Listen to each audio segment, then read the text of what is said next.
नमस्कार, आप देख रहे हैं भारत एक्सप्रेस और मैं हूं आपके साथ आकांक्षा चौहान।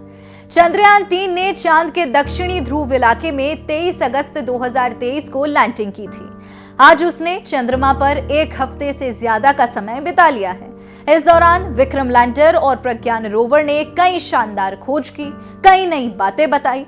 इन चीजों से भविष्य में इंसानी बस्ती बसाने में आखिर क्या मदद मिलेगी, ये आपको बताएंगे। देखिए, अभी लैंडर और रोवर दोनों में लगे यंत्र अपना अपना काम कर रहे हैं, नए नए डेटा जारी कर रहे हैं। आइए जानते हैं कि सबसे शानदार खोज कौन कौन सी है। ऑक्सीजन मिला। प्रज्ञान रोवर ने 29 अगस्त 2023 की रात को यह खुलासा किया कि चांद के दक्षिणी ध्रुव के इलाके में ऑक्सीजन है। यह काम उसमें लगे लिब्स पेलोड यानी यंत्र लेजर इंड्यूस्ड ब्रेकडाउन स्पेक्ट्रोस्कोपी ने किया है। इस यंत्र को सिर्फ चांद की सतह पर मौजूद खनिजों और रसायनों की खोज और पुष्टि के लिए ही भेजा गया। देखिए कैसे पता लगा, ये भी आपको बताएंगे। लिब्स चांद की सतह पर तीव्र लेजर किरणें फेंककर प्लाज्मा का एनालिसिस करता है। ये लेजर किरणें बेहद अधिक तीव्रता के साथ पत्थर या मिट्टी पर गिरती हैं। इससे वहां पर बेहद गर्म प्लाज्मा पैदा होता है, ठीक वैसा ही जैसा सूरज की तरफ से आता है। प्लाज्मा से निकलने वाली रोशनी ये बताती है कि सतह पर किस तरह के खनिज या रसायनों की मौजूदगी है। ऑक्सीजन मिल गया है, हाइड्रोजन की खोज जारी है। ये दोनों मिलकर पानी बना सकते हैं, यानी चांद पर इंसानों की बस्ती बसाने के लिए इन दोनों की जरूरत पड़ेगी। ये ही चांद पर जीवन स्थापित करेंगे। विक्रम लैंडर में लगे खास थर्मोमीटर ने बताया था कि चांद की सतह के ऊपर और सतह से 10 सेंटीमीटर नीचे यानी करीब 4 इंच नीचे तक के तापमान में बड़ा अंतर है। लैंडर में लगे चास्टे पेलोड ने यह काम किया था। चास्टे ने चांद की ऊपरी सतह पर तापमान 50 से 60 डिग्री सेल्सियस के बीच दिखाया था। वहीं 4 इंच जमीन के नीचे पारा -10 डिग्री सेल्सियस पर था।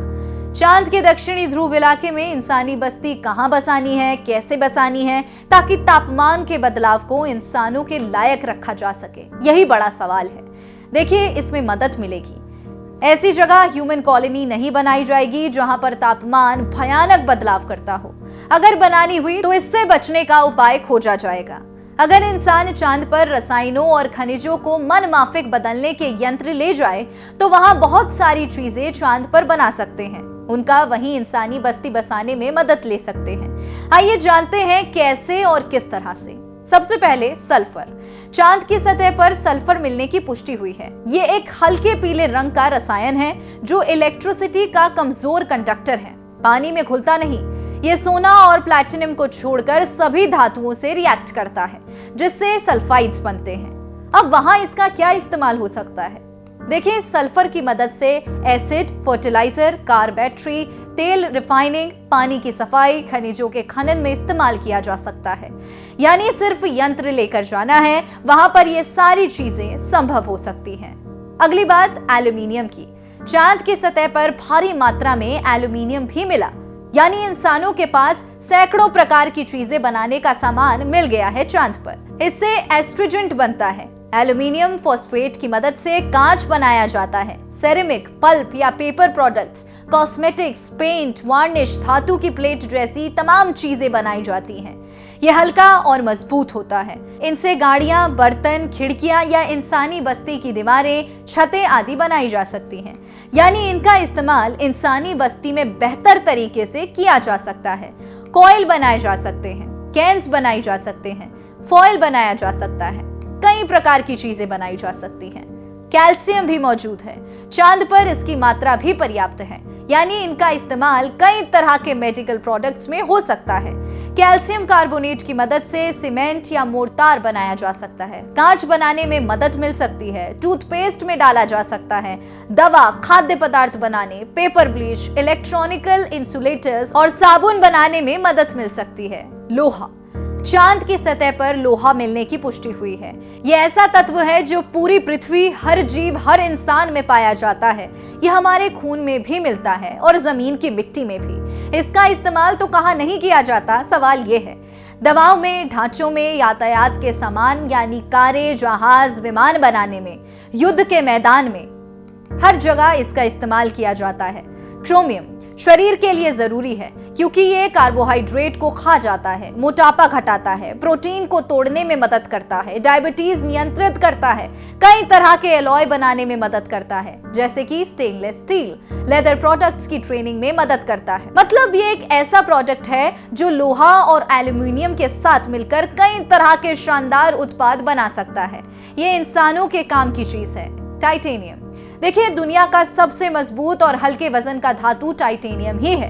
ये भी चांद पर मिला है। इसका इस्तेमाल एयरक्राफ्ट, हेलीकॉप्टर बनाने में जाहिर तौर पर किया जाता है। इसे बुलेट प्रूफ जैकेट और आर्मर प्लेटिंग में इस्तेमाल करते हैं। नौसैनिक जहाजों को बनाने के लिए इसका उपयोग होता है, यानी एरोस्पेस, मेडिकल, केमिकल, मिलिट्री और खेल के सामान बनाने में इसका पूरी दुनिया में इस्तेमाल होता है। अब बात करेंगे मैग्नीज की। ये भी चांद पर मिला है। इसका इस्तेमाल औद्योगिक और बायोटेक्नोलॉजी में होता है। ये कोशिकाओं को डैमेज होने से बचाता है, ऊर्जा पैदा करने में मदद करता है, हड्डियां मजबूत करता है, इम्यूनिटी बढ़ाता है, कांच बनाने में, पिगमेंट्स बनाने में और बैटरी बनाने में इसका खासा इस्तेमाल होता है। स्टील को डीऑक्सीडाइज करने और एल्यूमिनियम को मजबूत बनाने में भी मदद करता है। देखिए, फर्टिलाइजर बनाने, जानवरों को खाना, पानी का ट्रीटमेंट करने वाला रसायन, इन सब में ये मदद करता है। सिलिकॉन। चांद पर मिले इस पदार्थ का इस्तेमाल धरती पर कई तरह से किया जाता है। कंस्ट्रक्शन इंडस्ट्री में सीमेंट और बिल्डिंग मोर्टार बनाने में, सेरेमिक बनाने में, बॉडी इम्प्लांट्स बनाने में जैसे breast implants, contact lens, alloy बनाने में, इलेक्ट्रॉनिकल स्टील बनाने में, ऑटोमोबाइल इंडस्ट्री के लिए, सिल्यूमेन बनाने के लिए, सेमीकंडक्टर्स आदि, इन सभी में इसका इस्तेमाल किया जाता है। देखिए, कुल मिलाकर कहानी ये है कि चांद पर जितनी भी चीजें मिली हैं, ये चंद्रयान 3 खोज रहा है। वो इंसानों को चांद पर बसाने के लिए काफी है, लेकिन उससे पहले हमें वहां रहने के लिए सबसे ज्यादा 2 चीजों की जरूरत है, ऑक्सीजन युक्त हवा और पानी। वहां के वायुमंडल में ये पैदा तो नहीं होंगे, हमें बनाना होगा। ऐसी तमाम जानकारी के लिए आप देखते रहिए भारत एक्सप्रेस। नमस्कार।